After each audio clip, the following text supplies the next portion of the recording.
Hello, everyone, and welcome to another episode of Justin the Food Entrepreneur Show. I'm Justin Bizzarro. I'm your host. That's Bizzarro.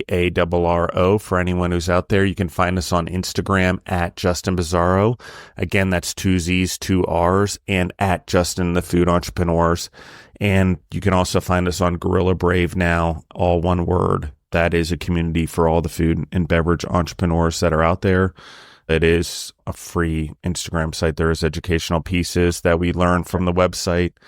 Learn from the podcast. Wow, I'm not doing well at 7 o'clock this morning. From the podcast and things that can help guests. I know as I did the last run, everyone asked me for more support and more networking and connections to one another. And I've had a lot of people ask me about what I'm learning and how can I get things out that we're learning from the entrepreneurs beyond just the podcast. So it's taken me 16 months to gather all the information from my previous life as an entrepreneur, all the stuff we did as a podcast, go through all the podcasts, turn them into transcripts, take all the transcripts and pull out all the valuable information out of them without having to re-listen to all of them because we needed the words versus having to type them out. So we put them into transcripts and then extrapolate the words. It seemed easier to do all of it than just parts of it. So as you see things go on to Instagram, as you see things go on to websites and stuff like that, that is where that is coming from. We live in a very cool era, entrepreneurs. Before I introduce our guests, we live in an era where there is a growing ability for software to understand you personally and adapt around you and learn you. Very specifically an I thing. And I know there's a lot of fear and stuff around it. I've had it. I get it. And I don't know where it's going, but I do know that God created a tree and man created a piece of furniture out of it. So if we take the argument that it isn't man-made, it doesn't hold water because that's true of everything. We've taken what God's given to us and we've manified it or humanified it. So I think we just need to be aware and conscious as entrepreneurs that the thing with being an entrepreneur is we do grab onto new trends. We do take advantage. We do add things to our arsenal. We did when we were younger. If we're older now and we're hesitant, it's okay to still do it now. It's okay to pivot. It's okay to change. I've had to totally transform who I am out of a necessity for life, not wanting to suffer, not wanting to make the same mistakes I did the 24 years I was in business before. And have I made some short-term mistakes trying to rebuild? Yeah, of course, particularly around humans and partnerships and stuff like that. It's one of the hardest lessons for me because I am kind and loving and generous and giving, but it also comes sharply when I'm being taken advantage of. I just don't let you in anymore. And that's hard for people, but I don't want to be taken advantage of as an entrepreneur. I worked really hard for my life. As we talked about before, the average entrepreneur works 2.5 times more than the corporate person per week. That means for every 40 hours a corporate person, an entrepreneur works 100, especially in the food business, especially if they're in the restaurant industry. So it's just something for everyone to think about. Like, we spend a lot of time, we get very ingrained in patterns and habits because of that amount of time in our business. We've also got to spend that amount of time being creative and being sort of the rebels that made us entrepreneurs in the first place. What brought us to light, what our creativity is, how we got customers in the door when we didn't have any. We need to remember all of those things. Yes, are the same tools from before going to work now? Not necessarily, but they can be refined for sure. So that's sort of based on some of the feedback I've gotten recently, some of the questions I've gotten, some of the questions about Gorilla Brave. It's all there. There will be events and summits around Gorilla Brave. I tried to launch it in 2023. It was too soon. It needed work. It needed years of putting together the information and the educational pieces and the content and everything that was necessary to launch something of this scale, considering food and beverage is so diverse and crosses so many different, what I would say, industries, even though it's an industry by itself. So with that being said, I have First City Meats with us. How are you doing today? I'm doing great, Justin. Thank you. Joshua, I've been following him for probably about 5, 6 years now on Instagram and his company. Tell us about you. Tell us about your journey. Tell us about how you got to First City Meats. Yeah, I mean, right off the rip, First City Meats, we're a whole animal butcher shop. We're a retail store. And so I only source from area farms. I've been to every farm that I source from. I took a whole year just to travel New England and meet farmers and understand farming. My life before First City Meats was in retail food service, and I had an entire other career in restaurants and luxury hotels as a chef as well. So I felt confident in everything that would happen once an animal became meat, but I was completely ignorant about everything that happened at the farm. So I took that time to educate myself, and that's really probably the most informative part what I do now and what First City Meats is principled by is kind of honoring the farmers and in turn their honoring of the land that they are maintaining and the animals they're cultivating. So that's the short version of what First City Meats is. My journey to here, like I touched on briefly already, it started in restaurants. I mean, I grew up in a resort town in northern New Hampshire, and restaurant work was just the work everyone did in the summer. Like it wasn't, that's just, if you wanted to make money during summer vacation, you worked at a restaurant or a hotel. Those were the jobs for kids. So, and I grew up in a bed and breakfast on top of that. So I have really been in the hospitality business all along.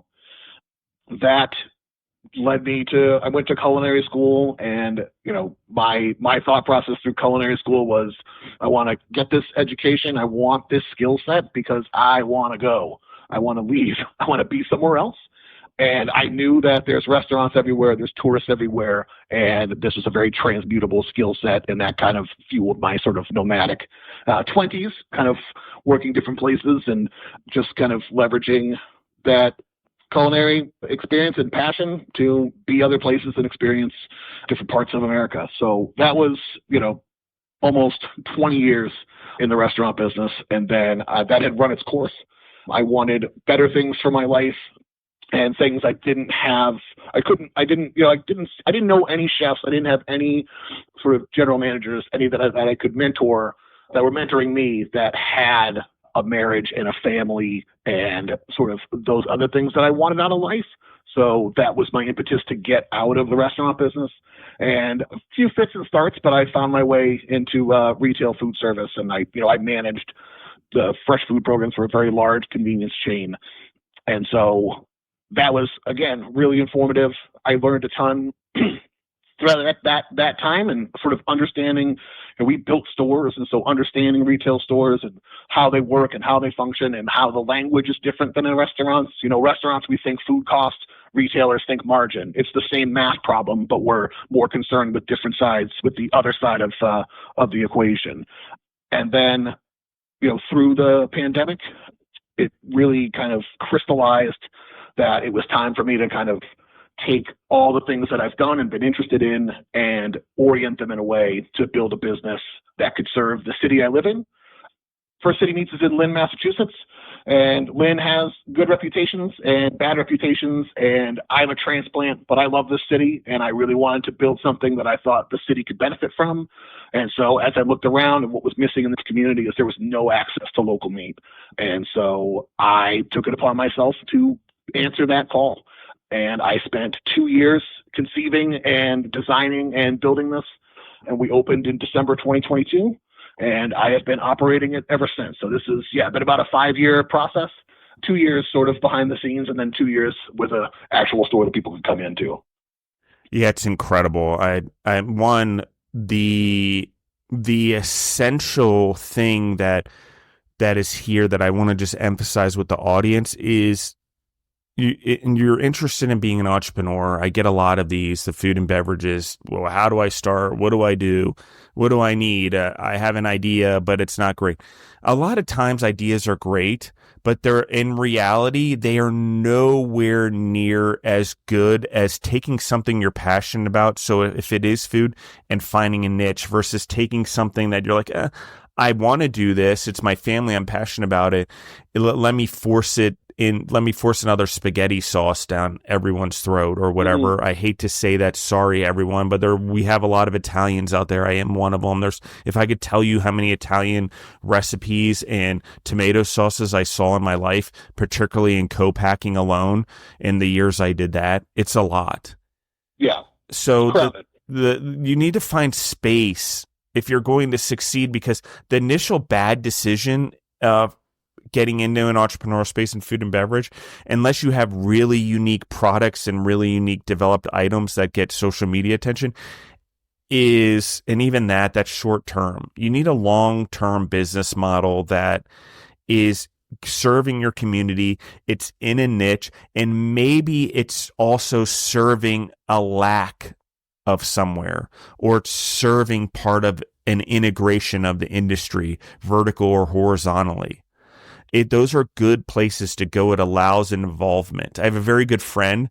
She's in the credit card business. She's very smart, probably one of the smartest humans I've ever met educationally.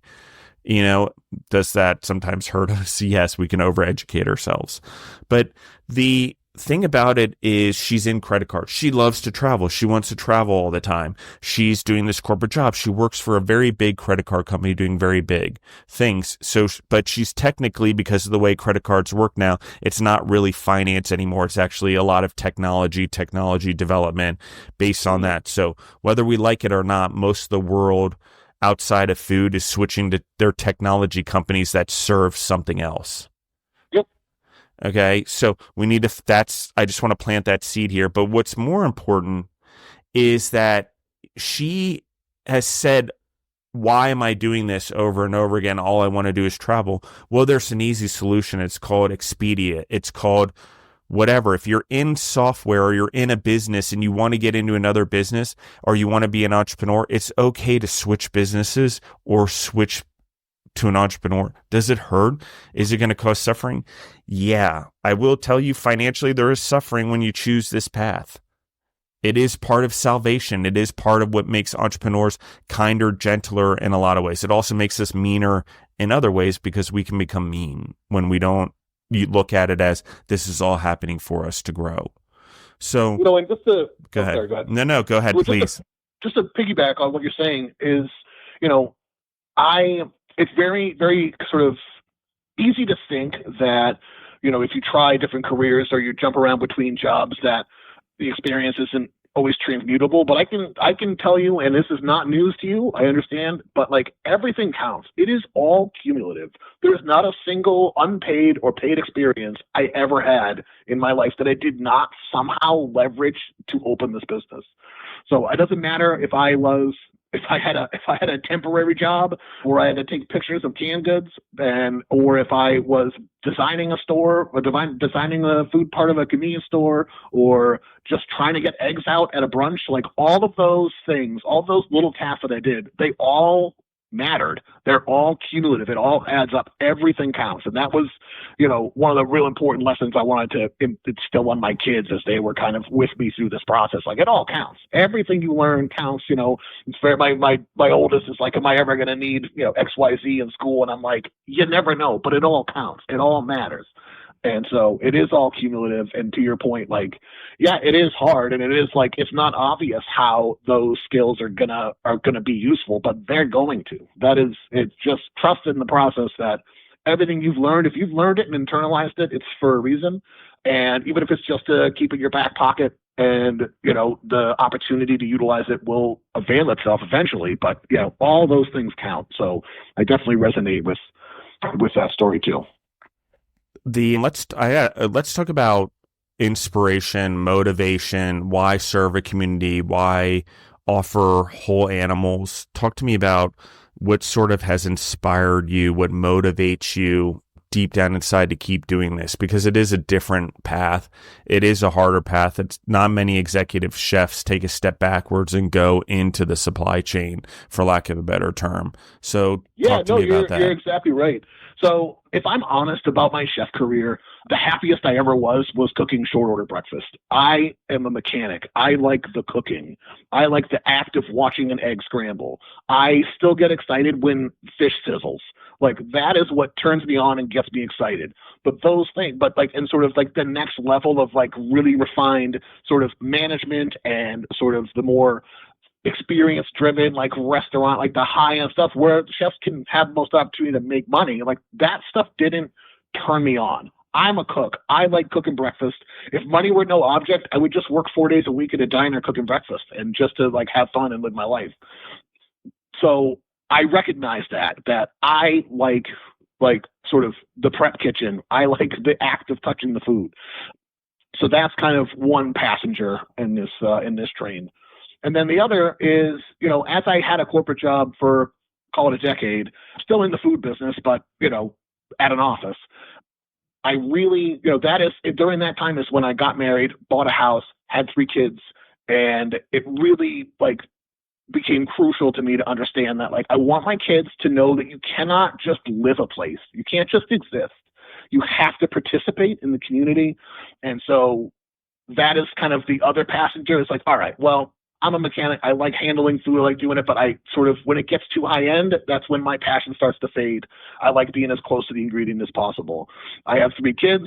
We live in this city. We're invested in it, and we want to kind of convey to them, you can't just be somewhere. As soon as you are stable and you've put down roots, well, then now you need to be a part of your community. So how do we do that?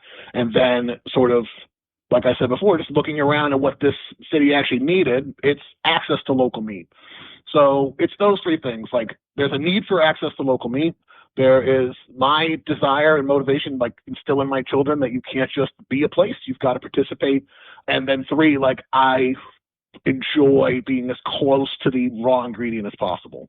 So it's those 3 things. Now, what makes it whole animal is really a function of logistics.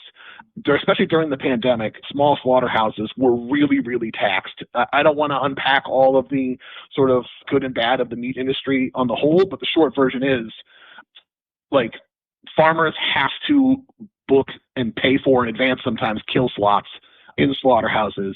And the real sort of bottleneck in those plants is the cutting and wrapping and packaging of subprimals and primals and even portions. That's where they get bogged down. All the desired meats. Yeah, because no one else thinks about utilizing the whole animal in the industry. Exactly. So, but for me, I can go, well, I'll build a facility where I can take it down to retail portions. I get the whole animal. It helps me get to the front of the line because they've got a limited amount of cubic feet in their refrigerators, and if I can take 1,000 pounds out of there at a whack, and they don't have to have labor and the material cost of cutting and wrapping it, I can move to the front of the line and get the whole animal. Whole animal is not my priority. I don't just buy whole animals. My priority is that it's local. You know, these slaughterhouses, they took a life. They have no choice but to sell the whole thing. So I buy whole beef or whole pig and whole lamb. I also buy extra parts, you know, if they're undersold on, you know, iRound and I can get creative and find a use for it, well, then I'll buy that too and just try to be useful and a useful partner to them as well. Because they don't just distribute whole animals. They package and sell all the, you know, export ribs and strips and, you know, all the other, you know, everything you can find in Meat Buyer's Guide. They're still cutting those too. And it's not always, you know, they've got to balance the, you know, called carcass balancing. They've got to balance that. And if I can help balance that, I will. So, and plus I like the theater of like, there, you come into my store, you walk in, there's a big window in the refrigerator, and there's usually 1 or 2 huge pieces of beef hanging there. And people pick up their kids, and they show them, and I'll bring out a pig head or a leg and get them to look at it. And, like, there's theater to that. There's connection to that. It's not wrapped in plastic. You can see it. You can see it, and it's like, you can, you know, for lack of a better term, you can see the sausage get made when you come into First City Meats. So, like, I think that was like in conceiving a retail store. I also saw the value in like, I don't want to just have stuff in cases and shelves. I want to put on a show. You know, I want people to like remember what they saw at First City Meats, not just what they brought home. Yeah, I love this. And particularly there's a couple things. I think that, oh gosh, I don't even know where to begin on this particular one, but let's start here. when we did food for hospitals and long-term care homes, the volume is so large. I think that for food and beverage entrepreneurs, we often think restaurants and stuff, and McDonald's hits 1 million served after 3 years or whatever. It's a miracle. Well, we'd hit 1 million served in a day, less than a day, if that gives anyone perspective. And so you're talking about volume. So there's a couple things that we struggled with initially on that volume. One, we weren't buying enough of the animals to help with going more natural, more local with our food. If you buy local, you buy natural, it's always an advantage to figure out how to utilize the whole animal. That's something as we vertically and horizontally integrated as well and got into farming and looked into pigs and cows and got into those as well. We you discover a lot. The meat industry, one of the reasons I want to talk about this, it's definitely an international game. It's regulated, but the players are international. Most of our pork market in the United States was Smithfield. Everyone recognizes it growing up, Smithfield. They're now, which was the largest pork company, is now a Chinese company. Most of our grocery stores in the United States are actually owned by Ahold, which is a Dutch company. And so if everyone really starts to look at this, we do have Costco and we do have Walmart. I guess they're American-based companies. But if we really still look at the spectrum of the world and even the food in the United States, even the farms in the United States, less and less are being grown by Americans. The Saudi Arabians and the Chinese are buying a lot of our farms too. There's a lot of nonprofit companies buying up farms and trying to do things that they believe are going to be good for food, but it's not. Okay. I've been in food a long time. It took us 3 years to find and build a supply chain big enough to hold enough organic eggs for us to do actually organic free range eggs for our hospitals. Amount of meals we were doing a day. Let me just emphasize that. In 2007, there was not enough people in the world producing free range eggs to do just the Kaiser hospitals. So while everyone was buying them in their little farms or growing them or doing whatever, the volume was not enough to still do one hospital system because we didn't it takes a different infrastructure. And here's the other reason. In order to do these things properly, you need middle entrepreneurs that are going to process the whole animals, that are going to step in and be a smaller utilized thing that go entrepreneur to entrepreneur. I know a lot of people on the show go from US Foods and Cisco and PFG. I get all the points of them. I get it. Believe me, I use them. You have to sometimes.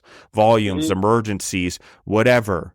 But the reality is if you form good connections with your local vendors and your local purveyors, entrepreneur to entrepreneur, you will do better. 2, over time, as you grow and they grow, your pricing will be way better than leaving it to a free market. Yeah, I mean, and so I tell people, what I try to convey to my guests is, I'm the last stop, but there's only 4 between me and you. Between the farmer and you. It goes from the farm to the plant, from me to you. That's it. 4 stops. Your refrigerator is really the last one. And that's a kind of like closeness you can't get anywhere else. And the other part of that too is it comes with sort of this, there's the ghost of volume when you think about a grocery store and you see, sort of an unlimited supply of all of these things. But when you get a whole cow, and I have to explain to people, 1,000-pound animal's got 8 pounds of filet mignon. That's it. It's over. It's gone. Why is it expensive? You could say it's expensive because it's the best. Well, it's expensive because it's scarce. Scarcity drives a lot of the pricing in a whole animal butcher shop. And Lynn itself is a fairly large city in Massachusetts. It's underserved in a lot of senses, but it's also bordered by several more affluent communities. So doing the whole animal thing here at retail was especially a good fit, because I've got the ethnic diversity in the city itself. The city is 45% Hispanic, and we know Hispanic doesn't mean anything specific. It's census term, but we've got a lot of cultures represented here, and there's a recipe for every single piece of this pig that I brought in from somebody, whether they're from Honduras or Belize or Ukraine or Jamaica, it doesn't matter. They've got some calling for every single piece of this. And then also, I've got more affluent communities that just want the middle meats, that just want the porterhouses, that just want the filet mignon. And that's sort of our bargain is I have very expensive middle meats, and they subsidize the cost of competitive ground beef for everybody around.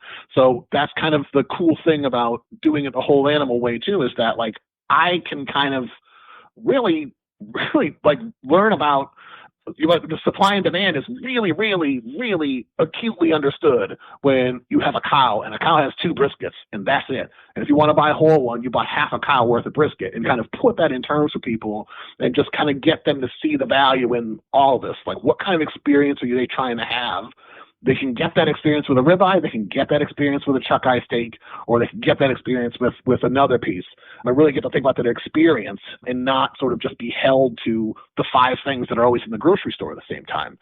Because that's the other side of scale, is when we get scaled up too much, especially in beef, we get sort of this misalignment of things that are finite, that is, those middle meats, those steaks, and that we're producing to keep up in those amounts. We now have this excess other cuts that we just end up being all ground beef, and then all of a sudden the ground beef gets to be not enough, and we're importing other meat to mix in and still sell it as just ground beef. So, but in a small shop like this, by comparison, I've got a cow. People could see the cow in the back. They can kind of make that connection that we're not extruded out of a machine. These are animals. They're all different. They're all going to taste a little bit different. And it's not easy to sort of put a label on like what makes this better, other than it's local and you're the last stop and you're the 4th stop. This doesn't go from farm to 5 other places before it even gets to your grocery store. It's literally farm, processing plant, me, guest. It's over. That's it. And I know everybody I buy from. I would never ask somebody to take my word if all I've done is taken someone else's. So I've been to every single farm that I source from. I know who are at these places. I've seen the animals, and I can vouch for their practices beyond a simple stamp like organic or grass-fed or free range. Like, I've been there. I can tell you what it's like. I can tell you what it looks like in October and like what it smells like and convey all that. And that to me is, that's what's valuable to me, and it's been one of the challenges of like getting my guests to see the value in being that close to their food. There's so many things to this. Okay. We design menus as restaurateurs or food entrepreneurs, beverage entrepreneurs. We design menus and we want to sell what's best or what's popular. And we often design things that way. It is I'm going to say it, and it was shame on me too. Shame on me that it was 3-4 years in business before I started looking at my verticals properly and seeing if everyone was truly doing what they said they were doing. Okay. I will never forget being 22, 23 years old. And the first time I ever learned that in business, people lie more than they tell the truth. Yep. Okay. And I'm not talking about like where there's truth involved in it. I'm talking about where even the exaggeration of the truth to get a deal. And the reason that is because of this. Once I started looking into our food chain, by this time 9/11 had happened. We're in New York City. We're also in Virginia. We're in California. We're expanding into Texas and into Buffalo, upstate New York. We're dabbling in other parts of the country, starting to dabble in some international projects and some military projects, as well as getting into the restaurant business, building restaurants, equipment, obviously, because we were already in the hospital business. Why not develop supply equipment for ourselves and for the restaurants? Because what we did was central production. We moved the kitchens out of the hospitals, produced the food centrally, lunch, dinner tomorrow, breakfast the following day. And when they rethermed it, it wasn't a cooking process. It was just a heating process similar to sous vide and a cooling process to keep everything cold on the other part of the tray. Long story short, there's not many individuals in the world that I know of or companies that I know of that have an individual or a family or an entrepreneur that had the volume of food that we had as a business and had the diversity of food necessary to complete hospital and long-term care diets. Not to mention every 3 months have seasonality and need to change every single hospital chain, long-term care home chain, every single one. Sometimes if they were in multiple regions, it would have to be multiple different chains, multiple different units in a chain, different menus. Because of the local sourcing and needing to hold true to that, also regulations required us to change the menus every 3 months. That is why. Why is that important? It encouraged, whoever did that was the smartest person because it encouraged us to have to use local. Do you have to now? No, we can source anything and still change the menu seasonally because of our infrastructure.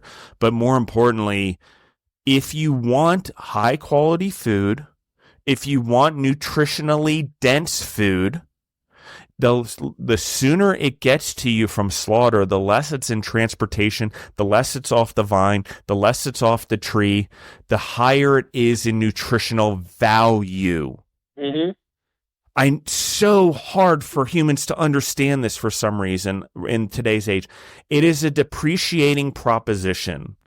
The value, the general value we see in calories or nutritional value of products or on the back of labels is just an average or an estimate. Yeah. Generally, by the time we eat most of the food, the reason we're still hungry, even though we're quote unquote full, is because either there's no nutrients in it or vitamins, or it's depleted, even if it's in a fresher form. It is so important. And I know we go to the grocery store once a week or we go out, whatever. We have to do it more. You got to look at your products. You got to see when they're slaughtered. You got to see when they're fresh. And as grocery stores are important, I get it. You've really got to look in your communities, guys, as consumers. On the other level, as restaurateurs, shame on you for not knowing your supply chain, for relying on someone else to do it for you. I know it's easier. I know everyone does it, but you should really know what's going on because what you will find will scare you when you audit your supply chain.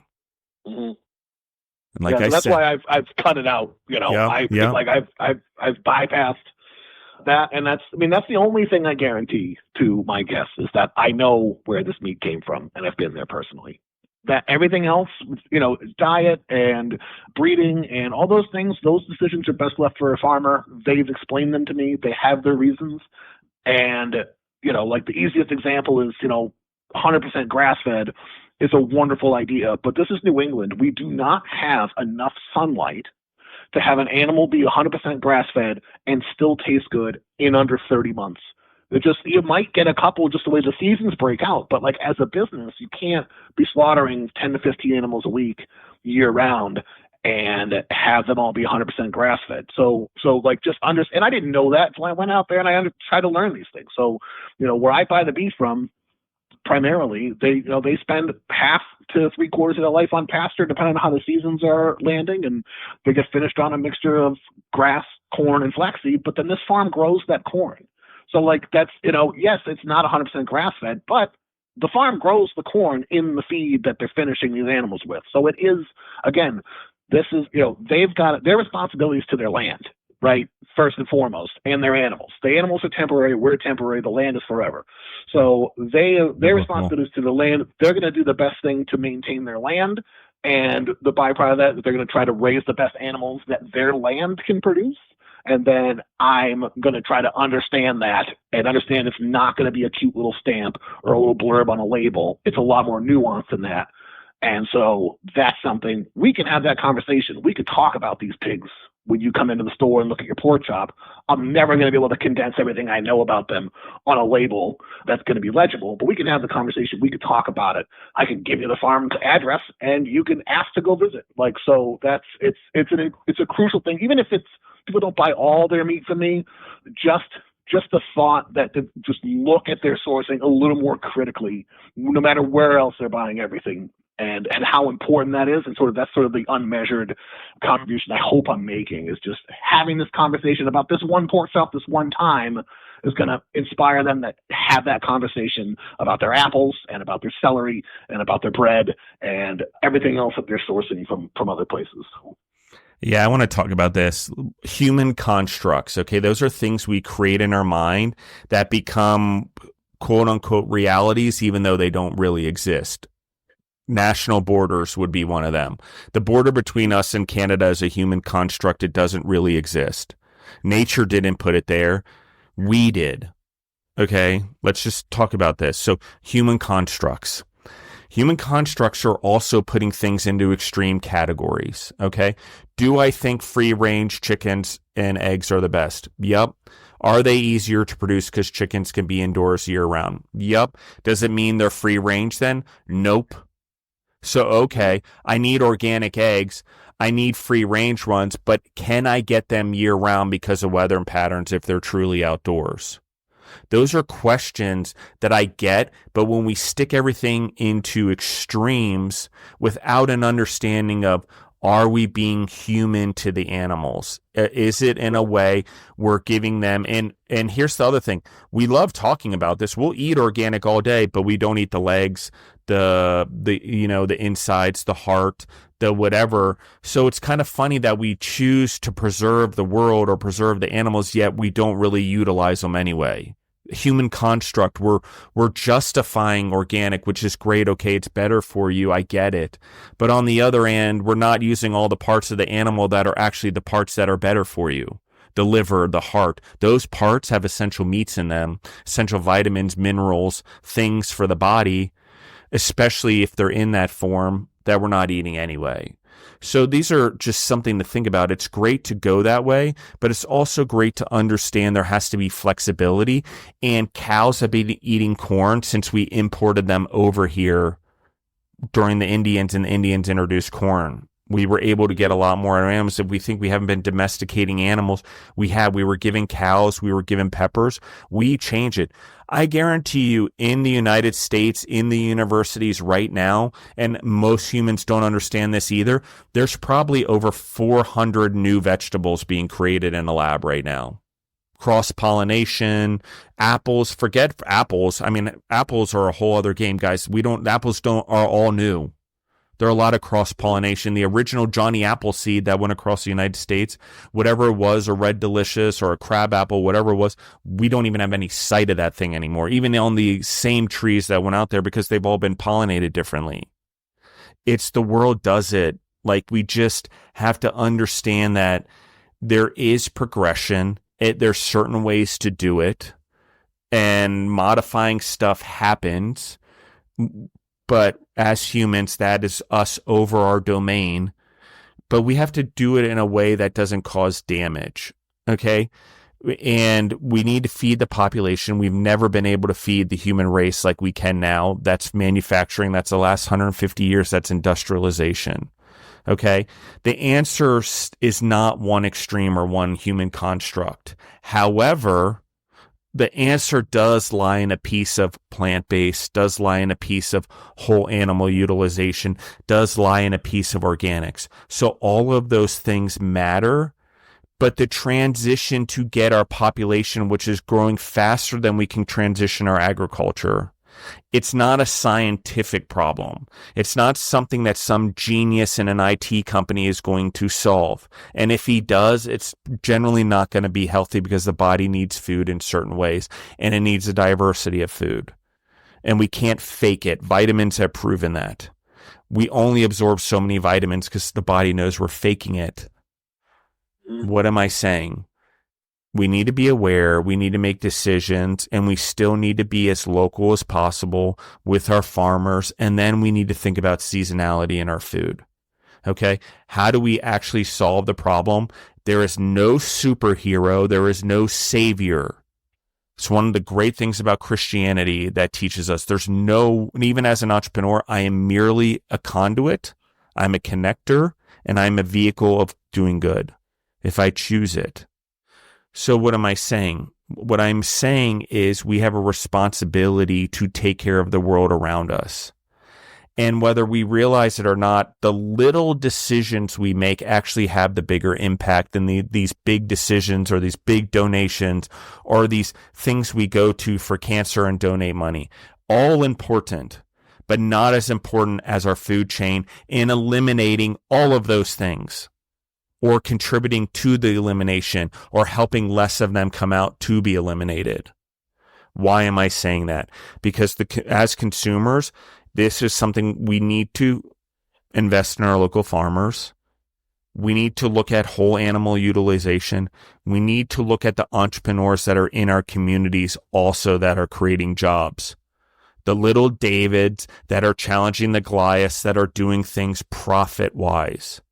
There's nothing wrong with it. A lot of people go there, but you have to understand at the end of the day, when you get that big and you have a lot of public shareholders and people to answer to, and it's money, money, money all the time, money becomes the focus. Right. And the other, I could speak specifically to my community. And like I said, we have a large immigrant population, and just the scale of America is kind of lost on us.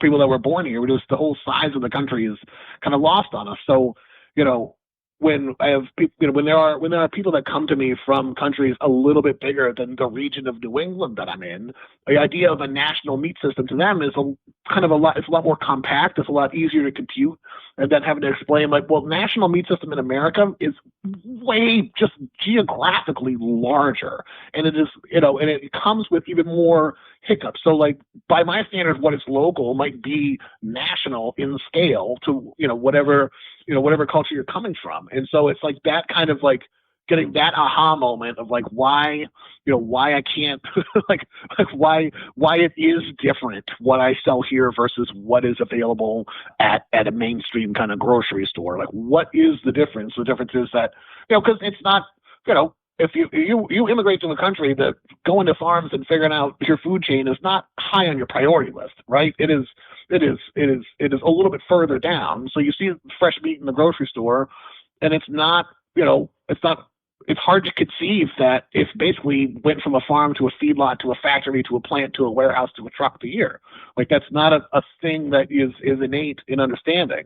And so, kind of without sort of speaking ill of too many, in the broader meat business, this is closer to what is familiar. This is closer to the reality. We are closer to the animals, and just the value in that, and how this is different. They're not close to the animals in the grocery store. That's not their function. And truthfully, I couldn't feed everybody at the grocery store, stop carrying meat. So we need them both. We all have to eat. That's not lost on me, that this is a gradual process. But again, we're talking about having the conversation, right? At least just ask a little bit more, read the label a little bit closer, try to understand, what these things actually mean, and just understand what's in, what is the benefit of all these parts? I'll give you a perfect example, Justin. I sell beef marrow bones at a very expensive price, and I don't have to. It doesn't swing my bottom line one way or the other, but that is to inspire the conversation that these aren't dog treats. Bone marrow is an incredibly valuable nutritional resource for every mammal. Every meat-eating animal could benefit from bone marrow. So when I price it as not dog food, at least ask that conversation. People still give it to their dogs. They buy it. It's what they want to do. It's up to them. But at least it's a conversation. No, you can roast this bone and harvest this marrow and eat it, and it has tremendous benefit to you. It is not just a dog treat. And I price it so we have that conversation. It is at a high price, so it's not seen as some sort of table scrap for our pets. And so that's just another way we as entrepreneurs can sort of just spark the conversation, whether it's adjusting a retail or just putting something out that no one's, I put a pig head in a case, it gets everyone's attention, and some people are revolted by it, and some people immediately snap it up because it's relatively inexpensive to buy the per pound, everything else in the case. And it's just, there's so much value in understanding that these were animals, they walked around, they had good days, and we need to honor them by utilizing every piece that we can. And if that is utilizing it as a dog treat, well then fine, but let's get all of our nutritional value from it and all the side products. First City Meats, we make candles here out of beef tallow. I have soaps made out of beef tallow from these animals. I mean, 1,000-pound cow is going to give you about 20 pounds of kidney fat that is really neutral, and I render it, and I sell beef tallow, and I make these other tallow products, and just the look on people's faces when they're like, this soap is made from the same cows as the steaks that I just wrapped for you. And it's like, like, how did you, like, people don't understand that most soap starts as fat, and it doesn't really matter what kind of fat. You can make a soap out of most kinds of fats. This one started as beef fat, and just kind of see that story and see, like, there is use for all of this. We have a way to utilize it, and you can participate in that whole animal with your ground beef and a pork chop and a soap and a candle, and, we use this all up. I mean, it's a shame that beef tallow got a bad rap. It's a great frying oil, and it's basically like a limitless supply. Like I said, I get 20 pounds every time I get a beef for round numbers, and I'm now selling it 3 different ways, and I'm still producing more than I can sell. So it's just one of those things, and identifying those opportunities, and again, manipulating sort of, we don't have manipulating, but sort of using our power as entrepreneurs and retailers to like reframe things in people's minds. The marrow bones is a perfect example. If you sell them for very little per pound, like 79 cents a pound, you cut them little slices, yeah, they're dog treats. But if you sell them for $10 a pound and it's a big bone that's split down the middle, and you tell somebody you can roast this and mix it with this and that and make something nutritious for you, then now we've got a conversation. Now we've got a food. Now maybe we can get a convert to eating more than just filet mignon and steak tips and whatever it is, and try to, be a little adventurous and use more of these animals. Talk to me about all the animals you butcher. Talk to me also about educating a community on utilizing whole animals, or a butcher shop, marketing, advertising. Like, what did that all look like? Because you're educating a population also, which is weird because we came from slaughtering animals. Now we're having to educate ourselves on it, or what it means, because people don't even know where the animal comes from. But go ahead on that. So like I said, I've got a big window into my cooler. I cut in a cooler. When I get a whole beef in, it's not whole sides. I'm one person. I can't pick up whole sides. It's cut into 8 pieces. It's easier for me to handle and move around and hang up on my racks. And I tell people that I cut for category. So, and that's kind of my first education is I don't always have New York strips, but I always have steaks. There's always a steak. There's always a roast. There's always something for a slow cooker. There's always something for a smoker. There's always, in those categories, I've always got them represented. So if you think about I tell people to encourage them to think about the experience they want to have. You want a steak dinner? I've got steak dinners. You want to have something like a big showpiece roast for people that are coming over, you want to put on a show and impress? I have that. I have several of those. Is it always a prime rib? No. Maybe I've got a roast that you'll like better. And by putting those things in the case and just giving people a sense of the variety is really, that's my first marketing decision, is how I merchandise the case. My case tags, sort of the little tags that with the name and the price per pound. I also have a graphic on all of those with the animal it is, and then the area that particular cut came from is shaded on the animal, so you can see that this flank steak, and you see the little shaded part of the belly where the flank steak comes from, and if it's the steak in the chuck, the part of the chuck is shaded. So kids especially key into that, and it's so cool to hear them go, oh, the red spot means that's where it's from, and that's good. Just them figuring it out. That's another quiet way I can kind of communicate all of these little pieces, because it is complicated. It is hard. I mean, every culture has a different name for certain cuts of meat. I mean, there are cuts of meat that I sell in Massachusetts that there are experienced butchers in other parts of the country that would look at me like I had 2 heads if I asked for it, because it only exists here. It's just a local name for a cut. I'd have to call it by its real name. And so, but by connecting it, no, it's not a name. It's a piece of anatomy. I do classes here, butchering classes. I do a beef one and a pork one, and I'm developing some others. And those are much anatomy lessons as they are butchering demos. It's easy to understand, that the difference in texture is a product of how the animal lived. So if we look at a pig is a bulldozer. The whole thing is engineered to root around in the dirt.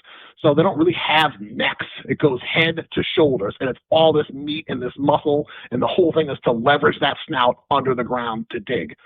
That is why there's so much connective tissue in the shoulder. That's why pork butts is so prized. That's why the picnic ham is such a specialty, the smoked shoulder, because they've got that connective tissue. They've got that flavor. The more work, the more flavor. The less work, the more tender. And so I try to explore, sort of the animal and kind of work my way through the animal with that as context. You look at a cow. Cows are grazers. If you've ever seen a cow standing in a field, you know that they are slanted to the front. Their back legs are just to keep them from dragging. They don't do a ton of work in the back legs. It's all up front. They do a push-up with every single step they take. That's why they have these huge pectoral muscles. We call them briskets. That's why they're so tough. That's why they need so much attention to coax really good food out of them. And that's why it's not the same as a ribeye, which is just kind of up on the back and is doing a lot less work and is a bit more tender. And, just walking people through that. And then also explaining there are certain pockets in the shoulder, which is doing all this work, that they don't do any work at all. And the one joke I use is cows don't clap. So, but they have the muscles to do it. So there are little parts of the shoulder that are super extremely tender because cow doesn't really raise his hand or clap or make certain arm motions, but the muscles exist to do it. So you can find these pockets, and that is me as a butcher, is where I've got to try to find value, is like get those other little cuts. So that's a key piece too. And then I try to, my website, I have on firstcitymeats.com, there's a thing called the planning guide. And I built the website before I built the store, and I wanted the website to have value, even though you couldn't really buy any meat from me when I launched it. And the planning guide is quite simply, it is just a way to understand all the different cuts that come from beef, pork, and lamb. And then they are all sort of broken down. Like it's a searchable sort of database. And so you can search by what kind of cook you are. You can search by what kind of occasion you're having. Is it just Wednesday? Well, then Wednesday's the thing you can search up, and like all the things that are just easy for a weeknight dinner pop up as options. So are you trying to show off and put on a show? Like you can search by that occasion. If you are a novice, you search for things that are easy to cook, and it all kind of pops up. So that is a key piece. It's going to undergo some renovations here because it's a little misleading now that I do sell meat. Like this isn't a representation of what's available that day. So I need to kind of clarify that, but there's still value in kind of understanding and I have like sort of short form cooking advice. This is, hot and fast. This is low and slow. This is moist heat, dry heat, etc. That's all available under the planning guide too. So that's another way that I'm educating. And then I really, I love talking about this stuff. So anyone that comes in, I am happy to answer any questions, engage in any conversation. I don't know everything, but at the same time, like we can get there, we can figure it out and really kind of connect people to me and to the food and then ultimately to the farm. But that's kind of the sort of the educational piece. As far as marketing, I do everything I can on Instagram and really try to push it out there. I have a bigger following on Facebook. My guests tend to skew a little bit older, and so they are more active on Facebook. So I do a lot of work there. I'm also, again, trying to start to do other sort of initiatives with sort of local groups in Lynn and just sort of advertising or just being kind of in their circle, in their world. I raised 200 pounds of ground beef for a local soup kitchen. It's just down the road, and they're going to be picking that up at the end of the month. I'm going to ride 200 pounds of ground beef for them. And, sort of that kind of thing too. I mean, my goal is to get as much local meat to as many people as possible. So whether that's by donating it with a fundraiser or getting them to buy it from me or getting them to just think about it and go to a fund themselves and make the drive and get even closer than coming to me. And that's fine by me too. I'm just trying to force the conversation that what's in the package at the grocery store, despite being there with the best intentions, even if it was there with the best intentions, it's still a product of a massive system, and massive systems are subject to more failure points. Simple as that. And I'm not even going to, unpack sort of what might be on purpose or by accident, but just a system that big, it's exponentially more failure points than a small one. That is not open for debate. And I really just try to put myself as a resource for understanding meat and sort of butchery, and to try to get my guests to really think about what are they trying to experience. It's easy to come in with a recipe and say, "Oh, I need 5 hanger steaks." Well, there's only 1 hanger steak on a cow. You're asking for 5 cows worth of meat. What are you really trying to do? Let's see the recipe. Oh, I can make that happen with these other pieces, and you'll have the same experience. And so that's a big part of it too, is just kind of connecting people with these are limited resources. They're animals. They have an anatomy. It's not an infinite supply. And some things are expensive because they're scarce. Some things are expensive because that's what people pay. Some things are cheap because they're abundant. And it's not a measure of quality. Beef shanks are less expensive, not because they're lower in quality, but because cows have 4 of them. So it's one of the few parts that a cow has 4 of. And so that's why it's a little less expensive. It's more abundant. And so that kind of connection of, it's not just like where the retail price is a measure of quality. No, the retail price is a reflection of its availability, its ease of processing. The harder it is for me to make, the more expensive it's going to be, and vice versa. If it's just a slice off a piece that I barely have to treat otherwise, then that's going to be less expensive. So I'm trying to get people to understand that whole thing. And it's nobody's fault. We've all gone to the grocery store. We've all seen it's 5 things plus ground beef. That's it. And a couple of regional specialties that are unique to your state or your town or your area. But the variety is much broader than that. And trying to help people understand that, like, we have that variety. We don't have an infinite supply of ribeye steaks, but I do have a lot of steak, and I can get you a good steak dinner. And I've really been trying to fight against sort of that perception of being the high-priced meat market. And so that's why I try to have everything in the case too. It's like, no, I have stuff for $8.99, for $7.99, and I have stuff that's over $40 a pound. But we can get you in and out of here and have a nice dinner for a reasonable price if your budget doesn't allow you to splurge that week. But I know I'm kind of bouncing around, but I hope that kind of addresses it. I mean, education is, inspires my number 1 value in this company, and just try to inspire people to think about meat differently, think about, work from the experience they're trying to have backwards rather than the recipe forwards, and then try to restore their connection to their food, whether that's by bringing them closer and seeing the meat up first in the class, or just having me talk about the farm and what it's like there, and do it that way. Let me ask a question here. Would you say you do a lot of business like with the local businesses there, or is it mainly with consumers? So it's mostly consumers. So I most of my business is retail, like 90%. I do some commercial business. There's a miller and a bakery 2 streets over from me, and I make sausage for them. I do special grinds for them. I sell meat to them. They buy pretty much every week. And then there are a couple other caterers and sort of restaurants that do specials that I'll source for. And then there's other places that have expressed interest, and we're trying to figure out exactly, how to make it most beneficial for both of us. I'm a one-man show in here, so scale for me is different. There's no room for me to sell something at a restaurant at a discount that I can sell out of it if I offer it at retail. Do you know what I mean? There's only so much cow, so there is no incentive for me to sell brisket at a discount to a restaurant, because I'm only going to have 4 this week because I only got 2 cows in, and I know 4 people that are going to buy them at full price at retail. So it's can we identify products? Is it a custom grind? Is it something, is it a big piece of round that is tough for me to merchandise? And then we kind of have to identify those opportunities together. It's like, what do I have in excess of? What can we be creative about? What can I consistently cut for you every single week? So a lot of it, bulk isn't a one-time purchase. It's an every week. It's consistency that drives this. Like I said, it's a depreciating asset. These animals are hanging in my cooler, and they are losing weight. Water is evaporating by the minute. They are getting smaller. I sell meat by the pound. So every minute they're hanging in there is money I'm losing. So a lot of what I'm doing is keeping the wheels turning. So the easiest path for me to keep the wheels turning is I sell a lot of ground beef, because that's a byproduct of cutting everything else, is you get scraps that you grind.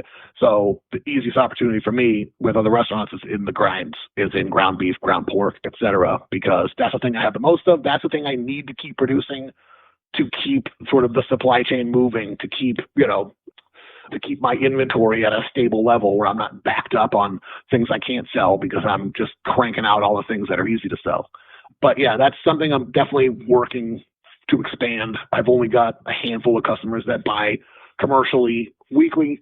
I'm always trying to add more. It's just I've got to kind of grow kind of in step with each other. And even, if there's opportunities too that I get from the slaughterhouse and they've got an excess of XYZ, I've got a handful of people I can reach out to and say, hey, we can make a deal for both of us, then let's do it. So there are kind of those hand price one-off opportunities I try to find as well. But, the long-term plan is to do more and more commercial. And that comes with just, that opens the door to selling more of the middle meats of retail and sort of the ends that things I could do bigger pieces of commercial, and that'll follow suit. But right now it is mostly retail. Love it. Let's talk a little bit about future, how you grow this business, like where you want this to go. What hurdles and things do you still have ahead of you? Let's talk about that. So, the first hurdle in front of me right now is I'm 2 years in business. The first 5 years are the toughest. I could point to a lot of positive trends and encouraging things on my P&L and balance sheet. But, the fact of running a small business is, every week is, the next week is never promised, it feels like. So a lot of that is just the dance of putting out a presentable case, keeping my store full with product that is losing value, to put it in financial terms, by the day, but still attracting new customers. As far as like the future and the expansion, like the first step is really to kind of foray into cooked meats. I've done some pilot programs with making deli meat. Deli meat around here is people are very particular about their deli meat, and I've been trying to dial in and get that with pastrami's and roast beefs and a couple different hams, and I'm almost there, but again, that takes a level of growth. I still, it's a dance. It's hard for me to throw away ham when I know if I had turned that into sausage, I wouldn't have had to throw it away. And so can I build up the raw volume to create enough excess in raw to then cook it as a deli? So that's kind of the next piece, and getting into, and starting a real charcuterie program, not with sort of fermented or like long, cured meats. That's a little bit outside of my area of expertise, but in things like pâtés and mousses and a little bit more rustic cooked meats like that is kind of the next part of the next iteration, as well as just prepared food. My store is in an apartment building, and I see a lot of DoorDash and a lot of like just food delivery that comes here. And so there's a huge opportunity for me to just get some HMR, home meal replacement program going here too. So that's kind of the next part. And again, if I get more fresh, that creates a little bit more excess. I can cook that excess and then market that as a value added product. And the big pie in the sky, like dream for First City Meats is really, I want to have some say in everything from dirt to table. So, and that is, I would love to have my hand in the farms, my hand in slaughter, have the retail and processing for commercial at the center, and then have a food outlet of some description to then service like the front door at the restaurant, the sort of the end use, they sort of experience for all the cooked stuff would come out of that. So that's the big, 10-year vision, to really be completely vertical from the dirt to the plate, and really try to show that you can build a local food system, that we don't have to be these one-offs. We don't have to be this niche. Like we can really be vertical and connected in that way. So that's the big goal, but that's a decade in the future. In the immediate, it's sell more meat, it's sell more kinds of meat, it's sell more variety, and then get into more cooked stuff. And that has retail value, that has commercial value too. So if I make a really good pastrami, I could sell that pastrami in whole pieces to other delis, and they can slice it up. That's the volume. That's why I don't do sandwiches. Sandwiches are a big thing, but like I would much rather sell 20 pounds of beef to someone else, or 20 pounds of ham to someone else, and let them make the sandwiches. It's easier for me to make 20 pounds of ham than it is to make 10 sandwiches. Okay. Anything like as an entrepreneur, as a chef, as just a human, what sort of things in life do you feel that you've gone through that were trials and tribulations that maybe you could have gotten there faster or learned the lesson if you had a mentor? And sort of, is there anything you want to share with the audience that might help them navigate some things like that might be hard they're going through right now that, you could help them that you think could help? So one thing that, and it's hard to point to a specific set of hardships or tribulations that I went through. I worship at the altar of gratitude, and every day is a blessing. So, I don't every trial or tribulation is just a lesson I'm learning the hard way, and I don't see it as a negative. I don't perceive it as a negative. People might, if they're watching my show on TV, might see it as a negative, but I don't absorb it that way. So it's hard for me to kind of speak in those terms. But what I will tell you, the most valuable thing that I learned in this process, because First City Meats was created out of whole cloth. Like, I drew the drawings, I hired the architects, I put the contract out to bid to build the space. This was an empty box in a building, and it was completely created out of whole cloth. But I have a 2-year associate's degree. I am not a property developer, but I still figured it out. I sourced all the equipment. I managed the installation of everything. I literally built the store. But one thing I learned is there's so much value in letting experts do their expertise. Let experts be experts. You don't have to be an expert at everything. As an entrepreneur, it's very tempting to just try to be your own accountant, be your web developer, be your purchaser, be your marketer. It's you have to do all those things, but you have to also, you really only need to be proficient enough at them to hold the actual experts accountable to standards and not be taken advantage of. So I'm not an architect, but I know enough about the food code and about restaurant or about store design that I didn't want them to draw it from scratch. I wanted to give them my sketch and you make this legal with where to put the heat registers, et cetera, et cetera. I don't know how to install the drains on a sink, but I know where they've got to be and the order they got to go in, and that floor drain, anything draining to a floor drain has to be 3 inches above it. Those sort of things, that is, you've got to be a little bit of an expert, but I don't need to be the plumber. I don't need to be the web developer. I don't need to be the contractor or the accountant, but I need to know enough to understand what they're saying and to hold them accountable. And that's probably the biggest lesson, is knowing when to stop pursuing expertise where you don't need it. So I have focused my energy on meat and farming, and I have tried to make myself the expert in those things for my guests, but I am not the expert in every single way to cook these things, and not the expert in how to merchandise, or I'm not the expert in every single piece. And I've tried to focus my expertise. So that's my number one thing, is just let experts be experts and be proficient enough that you can sort of task them appropriately and not get taken advantage of for a ride, but then not have to do their job for them anyway. Especially when you're trying to build a new thing, because you can't, I'm not an engineer. I can know all the rules, but I still can't stamp an engineer stamp on a blueprint. So let experts be experts would probably be my main thing I would want to pass on to other entrepreneurs. Yeah, I love it. Favorite food to cook, favorite meals to eat outside of sort of your professional life, like if you were at home or you're at whatever. I always ask this question because I think it's interesting what chefs choose, being that I was around them for so long always. But I'm just curious, what's your favorite thing? How do you handle cooking outside of your profession? So getting out of the restaurant business got me a lot more interested in cooking, because it wasn't work anymore.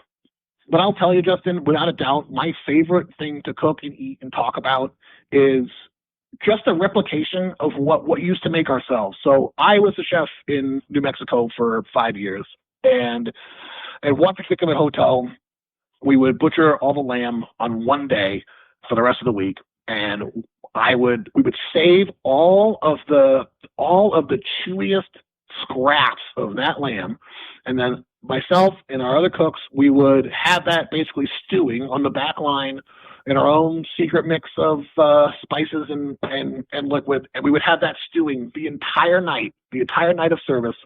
And we would then, after we're all cleaned up, we'd go back and we'd eat the lamb tacos. And that is the best thing I've ever eaten.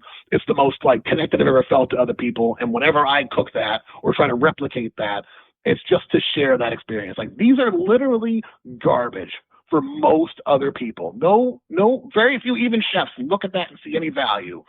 But you get five line cooks, and we've got enough time and a spare burner in the back, and we're like, everybody monitors it and they stir it and all the dishwashers, and we just kept it going. It's literally just what's scraped off of lamb racks and other little bits, and it just cooks down, and we just stay in there with tortillas and cilantro, and we squeeze limes on it, and we eat it at the end of the night. And that's the best thing that I like to make and eat. Love it. Wow. Joshua, I have so many more questions for you I didn't even get through. I love what you're doing. I love the connection to the farms, to the animals, and being that connector for human beings from the farm to the plate, or from the farm to their home. I think this is essential. Let's talk about sort of your favorite thing about this, and then we'll sort of bring this to an end. But what's the thing you're enjoying the most about being an entrepreneur, being a butcher-tour, I guess would be the term? Talk to me a little bit about that. What are you enjoying the most right now? So first and foremost, I walk to work. Like, I get to live and work in a town I really like, and I've made that happen. So I definitely take a lot of pride in that. I really enjoy that part of it. I've had the pleasure to walk my daughter to school and then walk myself to work, and it's a cool thing. It's not something you really see a lot. And like I said before, I'm a mechanic. I love food. I love being close to food. And so the thing I love the most is the thing I have to kind of consciously pull myself away from. I love cutting meat. It's a refrigerated space. I go in there, in a refrigerator, just me and my knife and whatever's in my headphones, and I'm just processing these animals down to retail cuts. I'm making sausage or whatever it is. I like the act of cutting meat and being a butcher. It's so visceral. It's so close. If you make a mistake, you can see it immediately. When there's too much red on that silver skin, it's that's dollars. That's dollars I'm losing. And I love that connection to it. I'm really in there, but I also have a business to run. So it's I just can't be in here cutting meat all day. I have to go do other things. So that's sort of the push and pull. But yeah, it is that simple. I get to walk to work, and I get to do something I really, really love, which is be close to food and just be be in it, hand up to my elbows in meat. I love the smell of fresh ground beef. That's one of those some people don't even have a smell if it's really fresh. It does to me. I love it. I love being that close to it. And yeah, I'm living the dream. I get to walk to work and do something I'm passionate about. It's awesome. Thank you, Joshua, for coming on the show. Where can everyone find you online? Where can they find your business? Where are you located? So online, it's First City Meats everywhere. So, and the first is spelled out, FIRST. So firstcitymeats.com is the website. On all the social medias, it's at First City Meats. And the physical store is located at 698 Washington Street in Lynn, Massachusetts. We are sort of right on the edge of downtown. So if you're, in this sort of greater North Shore Boston region, I can see the ocean from my shop. And if I walk to that ocean, I could see Boston across the harbor. So we're tucked in here. And like I said, I only source from New England farms. I'm a New Englander through and through. I've adopted Lynn as my home, but I've gotten mail in every New England state at one point or another. So, but that's where to find us. It's at First City Meats everywhere and in Lynn, Massachusetts. So if you're on the North Shore, I would love to see you in the store. Awesome. I love this. I'm going to connect you with a few people I think that would benefit from you as well up there, some restaurateurs and stuff that I know. Awesome. I'd love this. Thank you again. Thank you, audience, for listening. And if you like what you hear from First City Meats, obviously going there, shopping there, seeing it, taking pictures there, all that stuff matters in today's world. That's the way we support our businesses or our families or whatever now. A lot of social media, a lot of eating the food there in the restaurants. That's how, number one. Number two, if you're not there, like them on social media, share their stuff. Also, like this episode, share, comment, subscribe to the podcast. That's all ways we support it. Comments and likes on the shows themselves help the shows do better as well and push out to a greater audience. So it's no different than any other social media. Algorithms are all based on popularity. So is it popular? So that's how we share. We're not sharing a secret here. Like I said, do it if you want to support these individuals. They all are volunteering their time. They are telling their stories, and they are helping a lot of individual food and beverage entrepreneurs that listen into the show that are trying to find their way in the world or start their own business. So thank you everyone for listening, and thanks for all the entrepreneurs who have been on the show. I love all of you, and I'm out.